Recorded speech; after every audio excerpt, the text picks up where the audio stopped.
आज की इस वीडियो में 12th क्लास हिस्ट्री चैप्टर 1 से चैप्टर 15 के बीच जितने भी सारा सब्जेक्टिव बनेंगे शॉर्ट एंड लॉन्ग, तो आपको इस वीडियो में कंप्लीट बताया जाएगा। पिछले हम लोग 3 वीडियो बना चुके हैं, यह पार्ट नंबर 4 है। इसमें हम लोग 31 से देखेंगे 40 टॉप 10 प्रश्नों को जानेंगे। और इस वीडियो को देखकर आप बोर्ड एग्जाम में बिल्कुल इजीली आसान तरीका से आप ये परीक्षा में आप इसको आंसर दे सकते हैं। लेकिन आपको उसके लिए तो वीडियो को तो देखना है, कम से कम वीडियो को देखना है, उसके बाद आपको ऑटोमेटिक याद हो जाएगा। कुछ मैं उस तरीका से बताऊंगा। तो चलिए अब बिना देर के अब वीडियो को स्टार्ट करते हैं। फर्स्ट नंबर में कह रहा है, यानी 31 नंबर में कह रहा है मौर्य कालीन ऐतिहासिक के प्रमुख संतों का संक्षिप्त वर्णन दे। तो आपको आंसर इसका डायरेक्ट क्या लिख देना है, मौर्य कालीन। ठीक है, मौर्य कालीन ऐतिहासिक के प्रमुख संतों का विवरण के निम्नलिखित है। ठीक है, निम्नलिखित यहाँ नीचे में लिखा हुआ है। तो फर्स्ट नंबर में क्या देना है, ठीक है, मेगानेस्टिक की इंडिका। ठीक है, इसका अंग्रेजी में भी लिख सकते हैं आप, इसे अंग्रेजी में भी लिख सकते हैं और हिंदी में मेगास्थनी की इंडिका के मौर्यकालीन भारत के विषय, ठीक है, ज्ञान प्राप्त करने के लिए मेगास्थनी जी द्वारा रचित, ठीक है, रचित इंडिका एक महत्वपूर्ण ग्रंथ है। ठीक है, जिसमें, ठीक है, तत्कालीन शासन व्यवस्था, सामाजिक, राजनीतिक व आर्थिक अवस्था पर महत्वपूर्ण विवरण मिलते हैं। ठीक है, मिलता है। 2 नंबर में कौटिल्य का अर्थशास्त्र, कौटिल्य का अर्थशास्त्र। तो इसका ऑप्शन इसमें क्या लिखना है, कौटिल्य का अर्थशास्त्रिक तत्कालीन भारत के विभिन्न, ठीक है, पहलुओं पर प्रकाश डालता है, जिस पर मौर्य के बारे में पता चलता है कि, ठीक है, पता चलता है। और 3 नंबर में लिख देना कि विकास खदत मुद्रा राक्षस और इसका इस प्रमुख ग्रंथ के नंदन, ठीक है, नंद का चंद्रगुप्त का द्वारा नाश क्या वर्ण है। ठीक है, नाश का वर्णन है। और 4 नंबर में लिख देना जैन और बौद्ध साहित्य। जैन और बौद्ध साहित्य, जैन और बौद्ध दोनों धर्मों के साहित्य थे। तत्कालीन समाज के राजनीतिक आदि की जानकारी प्राप्त होती है। ठीक है, प्राप्त होती है। और 5 नंबर में लिखना अशोक के, ठीक है, शिलालेख स्थान, ठीक है, स्थान पर लगे अशोक के, ठीक है, शिलालेख से भी मौर्यकालीन प्रशासन, धर्म, ठीक है, समाज, अर्थव्यवस्था, ठीक है, अर्थव्यवस्था आदि पर प्रकाश पड़ता है। और चलिए, यह लॉन्ग था, आप शॉर्ट पढ़ते हैं। शॉर्ट में क्या लिखा है, 32 नंबर में गंगाधर कला। ठीक है, 32 नंबर में है गंगाधर कला की विशेषताओं का उल्लेख कीजिए। ठीक है, विशेषताओं का उल्लेख कीजिए। तो इसका आंसर लिखना है, ठीक है, महायान बौद्ध धर्म के उदय के साथ गंगाधर कला का भी उदय हुआ।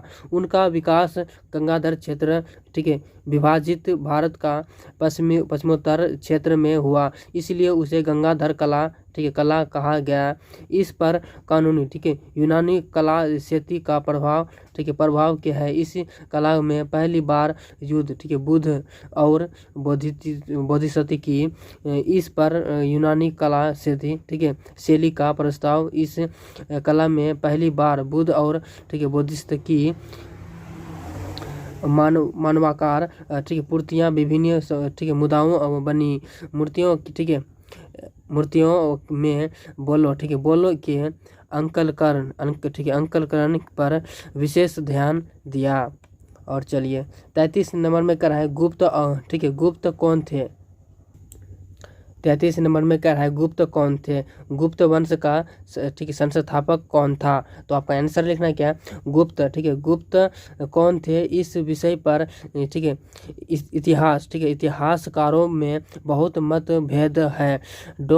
ठीक है, डॉक्टर महेंद्र सिंह, ठीक है, महेंद्र राय चौधरी उन्हें ब्राह्मण, ठीक है, बताते हैं। तो पुनः, ठीक है, पुनः गौरी शंकर बिहारी प्रसाद शास्त्री ने उन्हें, ठीक है, क्षत्रिय, ठीक है, आलतेकर जैसे इतिहासकारों ने उन्हें वैसे मानते थे। कुछ इतिहासकारों तो उन्हें, ठीक है, शूद्र तक कहने से भी चुनते थे। अतः कोई ठोस आधार अभी तक नहीं मिलता है जो गुप्त लोगों के विषय की पूर्ण जानकारी दे।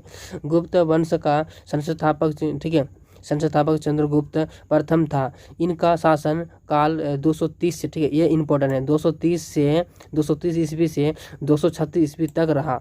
कब रहा, ठीक है, चंद्रगुप्त, ठीक, चंद्रगुप्त प्रथम कितना शासन क्या था, 230 ईस्वी से 236 ईस्वी तक। और चलिए 34 नंबर में क्या कर रहा है कि गुप्त वंश का प्रथम, ठीक है, प्रसिद्ध राजा कौन थे, ठीक, प्रसिद्ध राजा कौन था, उनके अपनी स्थितियाँ, ठीक है, स्थिति को कैसे दृढ़ किया है। तो इसका आंसर में क्या लिखना है, चंद्रगुप्त प्रथम, ठीक है, प्रथम गुप्त वंश का प्रथम प्रतिष्ठित राजा था।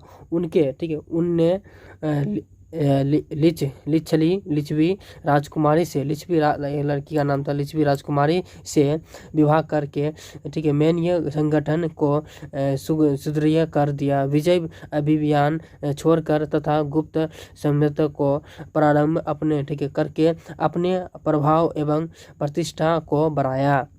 और चलिए 34 नंबर में क्या कर रहा है कि चंद्रगुप्त द्वितीय, ठीक है, विक्रमादित्य की उपलब्धियां का वर्णन करे।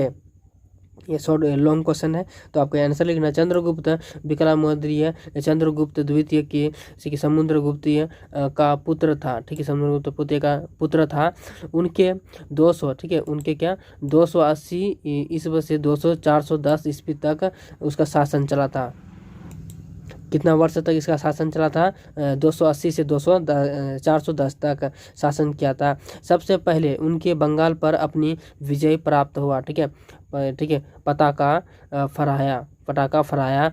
उनके पश्चात वैकल्पिक, ठीक है, वैकल्पिक जाति और अति गन्ना, ठीक है, गन्ना राज्य पर विजय प्राप्त की। उनकी सबसे महत्वपूर्ण सफलताएं थी, ठीक है, मालवा, ठीक है, मालवा, काठियारा वारा और, ठीक है, गजरात शर्तें शकों को हराकर, ठीक है, गजरात शकों को हराकर उनके विक्रमादित्य की, ठीक है, पदवी धारण की। संस्कृति का महान कालिदास उनके, ठीक है, उसी के दरबार में रहता था। उनके शासनकाल प्रजा सुखी और, ठीक है, समृद्ध तथा, ठीक है, सुभाषीय अवस्थिति थी। और चलिए 36 नंबर में करा है, ठीक है, 36 नंबर में क्या करा है, 36 नंबर में करा संधिधारता शब्द का अक्षय, ठीक है, अक्षय सब स्पष्ट करे, अक्षय स्पष्ट करे। इसका आंसर में क्या लिखना है, मौर्य समय, ठीक है, मौर्य के समय में कर निर्धारण करने वाला, ठीक है, अधिकारों के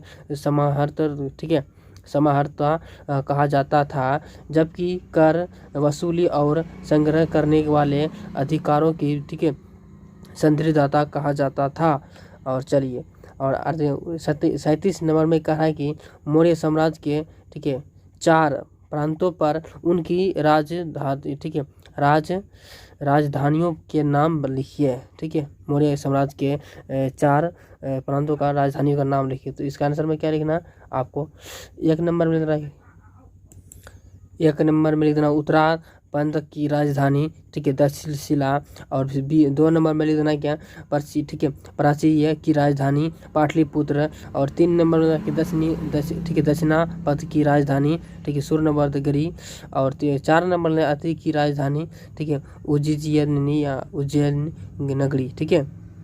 और चलिए 8 नंबर में देख लेते हैं। 38 नंबर में कहना कि मौर्य के राजनीतिक इतिहास के मुख्य स्रोत का क्या क्या है। तो इसका आंसर में लिख देना क्या है, मेगानेस्ती की इंडिका, ठीक है, मौर्यकालीन भारत के विषय में जाने प्राप्त करने के लिए, ठीक है, मेगानेस्ती द्वारा रचित इंडिका एक महत्वपूर्ण ग्रंथ है जिनके तत्कालीन, ठीक है, तत्कालीन शासन अथवा, ठीक है, व्यवस्था, समाज के राजनीतिक व आर्थिक व्यवस्था पर महत्वपूर्ण, ठीक है, विवरण मिलता है। और इसका 2 नंबर में लेना कि कोडिलिया, ठीक है, कौटिल्य का अर्थशास्त्र, कौटिल्य के अर्थशास्त्र भी भारत के विभिन्न, ठीक है, पहलुओं पर प्रकाश डालता है जिन पर मौर्य के बारे में पता चलता है। और इसका 3 नंबर में लिख देना क्या है, चंद्रगुप्त द्वारा, ठीक है, नाश का वर्ण। इसका ऑप्शन नंबर क्या नहीं, विशाखा, ठीक है, विशाखा द्वितीय मद्रास चाहिए कि इस प्रमुख ग्रंथ का 4, ठीक है, 4 चंद्रगुप्त द्वारा नाश किया है। और इसका 4 नंबर में लिख देना कि जैन और बौद्ध धर्म साहित्य की, जैन और बौद्ध, ठीक है, धर्म की साहित्य की तत्कालीन की, ठीक है, समाज राजनीतिक आदि जानकारी प्राप्त होती है। और 5 नंबर में लिख देना कि अशोक के ठीक है शिलालेख स्थान पर लगे अशोक के शिलालेख के सभा के मौर्य कालीन के ठीक है प्रशासन, धर्म का, समाज का, अर्थव्यवस्था के आदि पर प्रकाश डालता पड़ता है। 39 नंबर में लिख देना कि आपको मौर्य प्रशासन की जानकारी दे। मौर्य जो प्रशासन की जानकारी देने को बोल रहा है, तो इसका आंसर में क्या लिखना, मौर्य प्रशासन का अंत ही उच्च कोटि का था। राजा ठीक है सर्वोपरि ठीक सर्वोपरि था। राजा की मंत्री ठीक है आत्महत्या ठीक है अमात्य कहलाता था।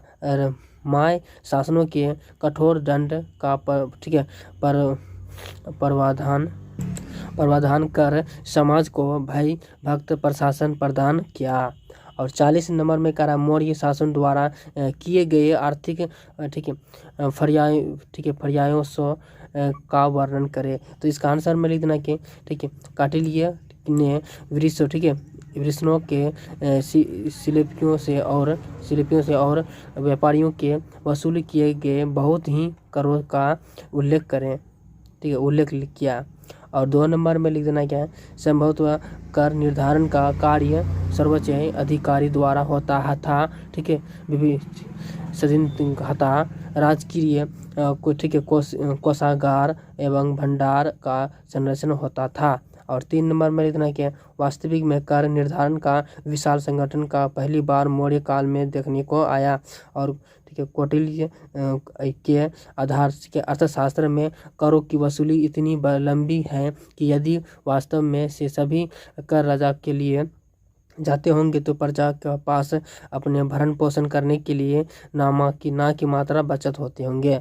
और 4 नंबर में लिख देना कि ग्रामीण क्षेत्रों में राजकीय भंडारों के होते थे। ठीक है इसमें स्पष्ट होता है कि अनाज के रूप में वसूल किया जाता था। अकाल सूखा तथा अन्य प्राकृतिक ठीक है विपदों में इन्हीं अग्रणी भंडारों से स्थानीय लोगों के अन्य दिया जाता था। और 5 नंबर में मयूर ठीक है प्रवर्तन और अर्धचंद्र की छाप वाली ठीक है रजत मुद्राएं मौर्य समाज की मान्य मुद्राओं थी। मुद्राओं कर वसूली एवं ठीक है कर्मचारियों के वेतन के भुगतान के व सुविधाजनक रही होंगे। बाजार में लेन देन भी इन्हीं से होता था। तो आज के लिए कितना बताए थे हम लोग, 10 क्वेश्चन बताएंगे। आगे के वीडियो में इससे भी ज़्यादा बताएंगे। तो आज की वीडियो हम लोग यहीं पर समाप्त करते हैं, क्योंकि बहुत ही क्वेश्चन बढ़िया था। अगर आप लोग इस तरीके से वीडियो देखना पसंद करते हैं तो हमारे चैनल को सब्सक्राइब करके बेल आइकन को प्रेस करके वीडियो को लाइक कर दीजिए। मिलते हैं अगले वीडियो में।